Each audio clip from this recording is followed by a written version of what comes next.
E aí pessoal, tudo certo? Meu nome é Júlio Arruda e eu tô aqui hoje para trazer 10 dicas sobre o que você precisa estudar para começar com DevOps em 2021. O DevOps ele é algo que é de extrema importância nos cenários de desenvolvimento de software atualmente, né? DevOps ele é um processo de mudança cultural que a gente precisa incluir dentro das nossas empresas, que permite a gente melhorar tanto a qualidade quanto a segurança do nosso software, não é mesmo? Então a gente precisa aí se apoiar no DevOps para poder garantir cada vez entregas mais seguras, tá? Eu sei que é 2021, a gente está falando isso de novo, sim, mas é importante, tá? Apesar do DevOps ser um processo de mudança cultural e que muita gente ainda briga se DevOps é ou não cargo, enfim, é muito comum nas empresas terem profissionais ou times focados, né, em implementar essa cultura e também o ferramental de apoio para o cenário de DevOps, tá? Mas agora a gente está em 2021 e para você que quer começar essa área, você quer entrar para trabalhar com DevOps, qual seria um roadmap interessante aqui para você focar nos seus estudos? Esse vídeo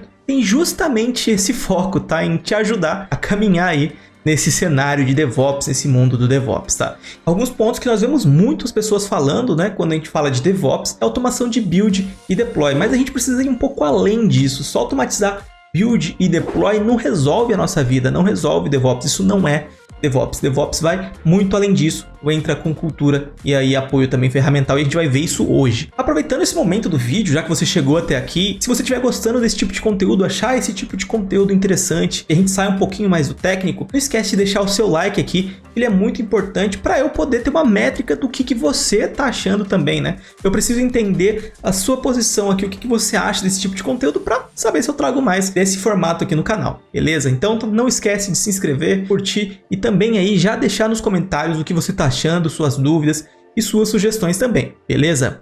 Bom, então a gente já viu que DevOps ele é uma cultura, né? Não basta você implementar uma ferramenta, mas nós precisamos sim das ferramentas, a gente precisa delas para nos apoiar e também precisamos de muito conhecimento, seja de ferramentas ou de outros pontos. Mas se a gente vai começar, o que a gente vai estudar, tá? Então, como eu falei com vocês, a gente vai abordar 10 pontos aqui sobre o que você precisa estudar se você quer entrar nesse mundo de DevOps esse ano. E fica até o final do vídeo, que no final do vídeo aí eu vou deixar uma dica extra valiosa para vocês aí também, que vai ser super importante, beleza? Então não esquece de assistir até o fim desse vídeo. Então com o que a gente começa aqui essas nossas dicas? Conceitos em desenvolvimento de software. Um ponto muito importante a gente ter uma noção de desenvolvimento de software. O profissional de DevOps ele não precisa ser um desenvolvedor sênior, altamente capacitado, que entenda tudo do mundo de software, que saiba desenvolver um software de ponta a ponta. Não. Mas quando a gente está atuando com DevOps, a gente sempre pega algum problema ou outro. Então sempre temos ali uma aplicação que falhou durante o processo de build,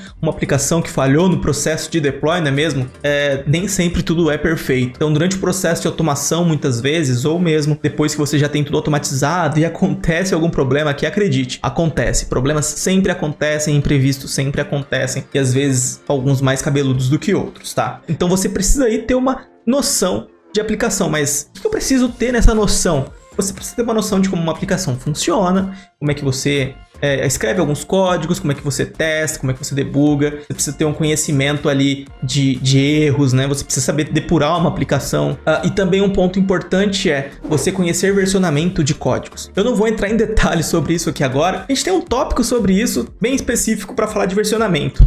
Mas lembre-se disso, você tem que saber versionamento de código também. Outra coisa muito importante que a gente tem que saber, dica número 2, noções de sistemas operacionais e também o Linux. Eu venho de um ambiente Windows, tá? E eu sofri bastante nessa parte, mas hoje nós temos que conhecer bastante de Linux também, tá? Então, conhecer um sistema operacional, como é que ele funciona, é importante para o profissional de DevOps. Por quê? O profissional de DevOps muitas vezes vai ser o responsável por montar a infraestrutura que a aplicação vai rodar, né? E hoje está muito comum a gente usar Linux até mesmo para aplicações .NET, né? Então, o .NET Core aí trouxe bastante flexibilidade e o Linux é muito mais leve que o Windows, não tem o que dizer nisso, né? Então, isso aí facilitou para a gente. E a gente precisa conhecer o básico do Linux, pelo menos, para poder interagir com ele. Mas não só do Linux, né? A gente também precisa conhecer do Windows, também vai ter cenários que a gente vai distribuir em Windows. Mas alguns pontos importantes que a gente precisa entender, seja do Windows, seja do Linux, a gente precisa entender a parte dos scripts. Então, Bash Script, PowerShell, a A gente precisa entender também o sistema de arquivos de Windows e Linux, que eles são diferentes, mudam-se entre eles. A gente precisa saber como instalar uma aplicação, principalmente no Linux, né? A gente que vem de Windows aprende a instalar no Next Finish, mas no Linux é tudo muito diferente, né? Então você vai fazer muita coisa por terminal, por linha de comando, você vai usar o apt-get, o apt-install, você precisa ter esse tipo de noção também. Você precisa entender como é que isso funciona e como é que você faz para sua aplicação funcionar nesses casos. Noções de Linux são muito importantes e são cruciais para o seu conhecimento aí no mundo de DevOps, tá? Então você não pode deixar de aprender sobre isso também. Outro ponto muito importante é computação em nuvem, cloud computing. Hoje, 90% das empresas estão utilizando nuvem, computação em nuvem, data centers em nuvem. Então a gente precisa muito aprender a estar utilizando isso, tá? Atualmente a gente tem diversos provedores de nuvem. Eu gosto muito do Microsoft Azure, mas não é só dele que vive a internet, né? Então a gente tem AWS, tem Google Cloud, até Alibaba Cloud aí são opções que a gente tem de computação em nuvem. Tem outras também, mas essas aí eu acho que são as principais do mercado, tá? Então, tendo em vista isso, eu sei que você não vai conseguir ser especialista em todas as nuvens. Eu acho que não tem jeito. Se tiver alguém especialista em todos, meus parabéns, deixa aí nos comentários. Mas você vai ser mais especialista em algumas do que na outra, não é mesmo? Então, você precisa aí começar a conhecer uma plataforma em nuvem, né?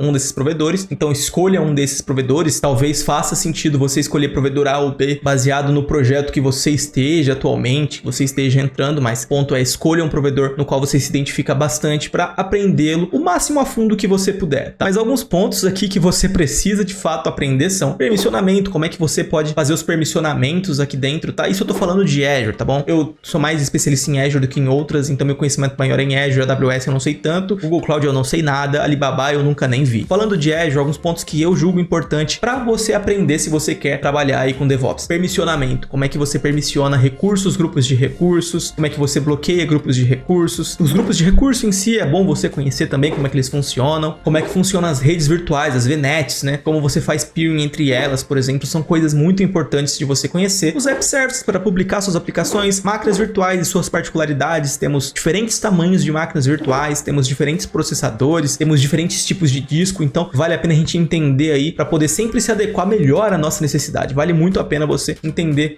quanto melhor possível do provedor de nuvem. Mas conhecendo essas coisas que eu acabei de citar, eu acho que você já consegue aí levantar voo para começar a trabalhar com DevOps também. Outro ponto muito importante, conhecimento em infraestrutura e segurança, tá? Esse é um ponto que eu pequei muito, tá? Quando eu entrei para o mundo de DevOps, eu ainda não conhecia tão bem isso aqui. Eu digo que eu sofri, tá? Eu realmente sofri por não conhecer esse tipo de coisa. Por quê? Porque a gente vai construir ambiente. Então a gente precisa entender como é que funciona a rede, eu já citei isso, como é que você faz os peerings. Você precisa entender um load balancer, um firewall, um application gateway, para você entender como é que você vai fazer sua aplicação funcionar, sua arquitetura da sua aplicação funcionar ali dentro do seu cluster, dentro do seu provedor de nuvem. Então você precisa, sem sombra de dúvidas, conhecer infraestrutura e essas partes aqui de segurança, tá? Eu digo infra e digo segurança também, como eu falei, ele tem firewall, tem tudo mais, porque a gente está na nuvem, a gente está na internet, a gente está exposto, então a gente precisa bloquear todas as exposições desnecessárias da nossa aplicação. A gente não quer ter nenhum tipo de acesso externo não autorizado, não é mesmo? Então você precisa entender como você fecha qualquer possível brecha que possa ter na sua aplicação. Quando você hospeda no Azure, na AWS, essas empresas te garantem grandes SLAs de segurança, né? Mas se você deixar algo aberto ali, mesmo que sem intenção, não tem como eles garantirem isso. Então, para isso, a gente precisa entender de segurança para poder não deixar esse tipo de brecha aberta. Por exemplo, eu posso criar uma VNet e deixar qualquer IP acessar qualquer porta numa máquina virtual, por exemplo, e aí eu vou deixar ela vulnerável para qualquer acesso indevido fora do alcance da Microsoft, por exemplo, se estiver no Azure. Então, você precisa entender todo esse ponto de segurança para fechar todos esses pontos. A gente não quer deixar nada em aberto, nada vulnerável para nenhum tipo de ataque hacker, não é mesmo? Agora chegamos no tão querido CI e CD, né? Como a gente falou aí, é um ponto que geralmente as pessoas pensam que já tem DevOps por estarem usando CI e CD, mas não é bem assim, né? Não é só de CI e CD que a gente faz DevOps, a gente tá vendo aqui nesse vídeo hoje. Quando a gente fala de CI e CD, a gente fala de ferramentas, não tem jeito. Chegamos num ponto onde falamos de ferramenta. E algumas ferramentas que nós costumamos usar para isso são GitHub com GitHub Actions, Azure DevOps com Azure Pipelines e também o Jenkins. Eu acho que essas são as principais de mercados atualmente que nos permitem fazer CI e CD. Com essas ferramentas a gente pode garantir várias coisas aqui para implementar nossa aplicação de uma maneira 100% segura, ou o máximo segura possível, né? Então, quando a gente fala de CI, o que a gente precisa ter nos nossos pipelines? A gente precisa compilar nossa aplicação, a gente precisa realizar os testes unitários, uma validação de qualidade, como um SonarQube, por exemplo. A gente precisa ter uma análise análise de segurança, talvez um Fortify. A gente pode gerar uma imagem Docker, no caso de imagens containerizadas. E se for uma aplicação containerizada, precisa fazer o upload dessa imagem para o Docker Hub, não é mesmo? Então, um processo de CI contém esses tópicos, contém pelo menos isso. Pode conter mais coisas? Sim, pode conter mais coisas, mas ele contém, no mínimo, isso para a gente poder trabalhar, tá? Então, no mínimo, a gente tem o build da aplicação, uma análise de qualidade, uma análise de segurança, pode ter algum outro tipo de teste ali, pode ter a geração de imagem em Docker, mas a gente tem, pelo menos, essa caixinha para poder ter um processo de CI. Esse processo de CI pode se encaixar de diversas formas. Pode se encaixar, por exemplo, toda vez que eu tiver um pull request, toda vez que eu mandar um commit para uma branch específica, sempre no intuito de garantir a qualidade do código que eu estou subindo no controle de versão, beleza? Ainda falando de automação, a gente entra agora no processo de CD, Continuous Deployment, a implantação, né? Aqui é onde a gente vai fazer o deploy propriamente dito das nossas aplicações, seja elas no Azure, seja na AWS, seja no ambiente on-premises. A gente vai fazer o deployment dessas aplicações de maneira automatizadas. Então, os passos aqui vão ser os necessários para a aplicação. Instalação de UIS, configuração ali de uma porta, instalação de algum serviço e tudo mais. E tudo isso, né, esse deploy vai acontecer com o apoio dessas ferramentas que a gente já citou. GitHub Actions, Azure DevOps, Jenkins, ou mesmo GitLab CI, ou alguma outra aí, Circle CI, Travis, que vai nos apoiar na automação de implantação das nossas aplicações, tá? É muito importante você ter uma ferramenta dessas, porque elas garantem segurança e qualidade. Elas vão sempre executar o mesmo processo, sempre de maneira automatizada. Quando você faz um deploy manual, você pode esquecer de alguma coisa. Quando você automatiza ele, vai ser sempre os mesmos passos. E você pode, inclusive, quando está automatizando um deploy, agendar a execução. Você pode incluir aprovações. Então você traz mais segurança, inclusive, para o processo de deployment também. Seguindo agora, a gente vai falar um pouquinho sobre containerização. A gente citou de Docker ali no tópico anterior. Hoje é cada vez mais comum a utilização de Docker nos projetos. Então a gente está ali containerizando cada vez mais as nossas aplicações, né? Então temos aplicações no Docker.NET, Java, qualquer outra linguagem. O Docker, caso você não saiba, ele é uma forma ali de virtualização de aplicação a um nível muito mais alto. É diferente de uma máquina virtual, onde eu tenho sistemas operacionais convidados. No Docker ali, como vocês podem estar vendo na imagem, o conceito dele é um pouquinho diferente, o que torna ele muito mais leve, muito mais rápido para a gente estar utilizando. E quando a gente usa o Docker, acaba aquela nossa famosa frase de na minha máquina funciona, porque a mesma coisa que eu estou rodando na minha máquina é a mesma coisa que eu vou rodar em produção. Exatamente o mesmo ambiente, a mesma imagem. Eu buildei uma imagem, subi no container registry e estou consumindo, seja na minha máquina, seja em produção, é a mesma coisa. O que vai mudar ali vai ser alguma variável de ambiente que você setar, mas a aplicação em si é exatamente a mesma no mesmo sistema operacional. Ainda falando de container, né, a gente precisa aí de uma maneira de trabalhar melhor com ele, e seria um orquestrador de containers, e aqui entra o Kubernetes, tá? Existem outros, mas o Kubernetes eu acho que é o principal hoje, e com ele você pode publicar os seus containers Docker dentro dele, criar um processo de autoscaling, criar toda uma infraestrutura completa para o seu cluster. Então você ali vai conseguir pegar a sua aplicação que está num containerzinho e distribuir ela com alta disponibilidade. Você vai conseguir entregar a sua aplicação para grandes cenários. Com um orquestrador desse nível, você pode aí ter um processo que vai aumentar a quantidade de containers ou diminuir de acordo com a necessidade. Se ele desligar algum container, ele recria outro de maneira automática. Então a gente tem sempre ali um processo 100% garantido, com SLA de 99,9% pelo menos ali, a nossa aplicação de pé, desde que o cluster esteja de pé, claro. E as principais plataformas de nuvem do mercado oferecem serviços de Kubernetes gerenciados, tá? A AWS tem o EKS, o Google eu não lembro o nome de cabeça, eu acho que é GKS, se eu não me engano que eles dão de nome, e no Azure tem o AKS, que eu uso bastante, que é o cluster de Kubernetes dentro do Azure, gerenciado pelo Azure, que você só precisa chegar e publicar suas aplicações. Você não precisa de mais nada, você não precisa se preocupar em como é que a infra funciona para subir a infra. É claro que é importante você saber como você sobe um cluster do Kubernetes e configura, mas o AKS, o GKE e o EKS já te entregam isso tudo pronto para você só chegar e publicar o seu container lá dentro e começar a trabalhar. Não é legal? Chegamos aqui, falamos de 6 dicas, né, já, pra gente poder entregar aqui o que vocês estão achando disso. Deixa aqui nos comentários o que vocês estão achando. Não esquece de deixar o gostei nesse vídeo aí também, que é bem bacana, pra mostrar que você gosta desse tipo de conteúdo, que eu vou trazer mais, hein? Continuando aqui agora, a gente vai falar um pouquinho de Infra Code, a 7ª dica. A gente já falou de infra aqui, de automação de deploy de aplicação, mas você sabia que sua infraestrutura também pode ser gerenciada como um código-fonte de aplicação? Isso mesmo, você pode programar sua infraestrutura, gerar código fonte disso, versionar e automatizar o deployment disso, tá? E a gente tem algumas ferramentas para isso. Se você estiver usando o Azure, você tem o ARM Templates nativo do Azure. Se você estiver usando aí a AWS, você tem o CloudFormation, eu acho que é esse nome, me desculpem se não for. Editor, confirma aí. Temos aí essas opções e também temos o Terraform, que é uma opção muito boa. Multi-providers, então a gente pode usar o Terraform com Azure, pode usar o Terraform com AWS, pode usar o Terraform com Google, pode usar o Terraform até com VMware para ambientes on-premises. Então vale muito a pena a gente conhecer talvez o Terraform como opção, porque ele é multi-cloud ali, seu aprendizado vai acabar valendo para diversas nuvens, né? Então você vai ter que ajustar pouca coisa do seu script, vai ser só trocar provider em muitos casos, mas a base do Terraform vai ser sempre a mesma. E o legal disso, como eu falei, você versiona isso e você pode implementar isso depois com pipeline automatizado. Por exemplo, você pode usar o GitHub Actions para pegar essa configuração toda que você versionou no seu repositório do GitHub, usar o Actions, automatiza o deploy lá, ele vai entrar na sua infra, vai validar a sua infra e criar toda a sua infraestrutura de maneira automatizada sem sua interação humana. Tudo isso no clique de um botão ou no commit de um código, como você preferir, não é mesmo? E você não precisa usar só GitHub Actions, tá? GitHub Actions foi um exemplo que eu dei aqui. Eu tenho gostado muito de trabalhar com GitHub Actions. Você pode usar o Azure DevOps, pode usar o Jenkins, pode usar o GitLab CI ou outra ferramenta de seu gosto aí, tá? Para poder trabalhar com isso. O Terraform aí é bem versátil e as ferramentas de CI/CD também. Então, dê uma olhada no Terraform,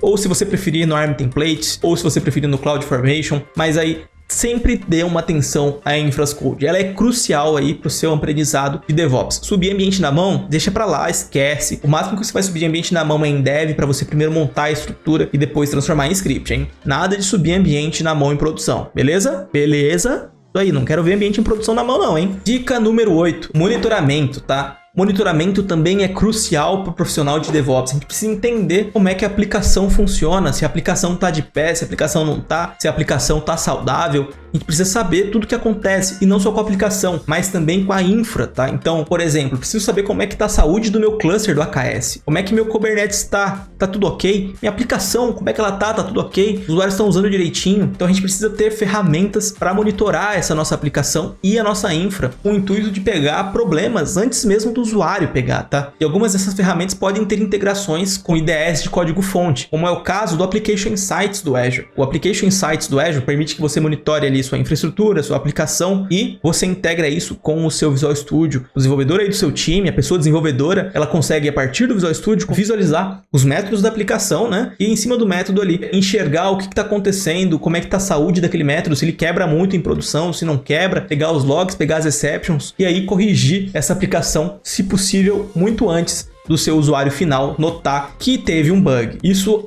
não tem preço. Você corrigir um bug antes do seu usuário final ver, não tem preço, tá? Porque sai muito mais caro você corrigir isso depois que o seu usuário viu, porque você ganha descrédito e muitas outras coisas, beleza? Então é importante você sempre pegar os bugs antes, se possível não ter bugs, mas a gente sabe que isso é impossível, mas quanto antes você pegar esses bugs e corrigi-los melhor. E aí entra essas ferramentas de monitoramento. Só agora que eu notei que eu tô com fone de ouvido e eu não precisava estar de fone de ouvido nesse vídeo. Mas já que eu comecei, vamos continuar, não é mesmo? Próxima dica, dica número 9, controle de versão, né? Chegamos ao ponto aqui que a gente falou lá no comecinho do vídeo, que é conhecer Git. A gente precisa conhecer versionamento de código, tá? E aqui entra o Git, né? O Git ele é o principal versionador de código hoje que nós temos no mercado. O Git nos permite ali trabalhar gerenciando esse nosso código-fonte, permite nos trabalhar em equipe com cada um dos nossos desenvolvedores, com cada pessoa desenvolvedora do time atuando nos seus códigos-fontes de maneiras separadas, e depois a gente pode juntar tudo isso quando for oportuno, tá? A gente pode fazer um merge desses códigos-fontes, juntar as alterações deles para que tenhamos um código pronto mais rápido, tá? Em vez de uma pessoa só estar desenvolvendo, a gente pode ter duas pessoas, cada uma desenvolvendo uma funcionalidade diferente em cada lugar do escritório, né? Cada uma no escritório diferente, cada uma numa cidade diferente, trabalhando. Depois a gente junta tudo e joga no servidor para fazer o deploy dessa aplicação e atender aí as soluções, né? O que acontece é que muita gente não sabe direito como usar o Git. Tem gente que só vai no Git Add, Git Commit, Git Pull e Git Push, que é o basicão. E não é errado, tá? Eles precisam realmente aprender pelo menos esse básico, mas o Git vai muito além disso. Se você abrir o Git Cheat Sheet, você vai ver uma infinidade de comandos que o Git tem. É muito amplo, tem muita coisa dentro do Git, tá? Pra gente aprender. E não vai ser do dia pra noite, entende? A gente precisa conhecer de Git para ajudar a resolver problemas. Pode ser que o time de desenvolvimento chegue com um problema pra gente de branch, ou uma perda de código. E aí, como é que a gente vai ajudar eles a resolver se a gente não conhecer o Git um pouquinho além do básico, tá? Não que você não possa procurar procurar na internet, claro que pode procurar na internet para resolver.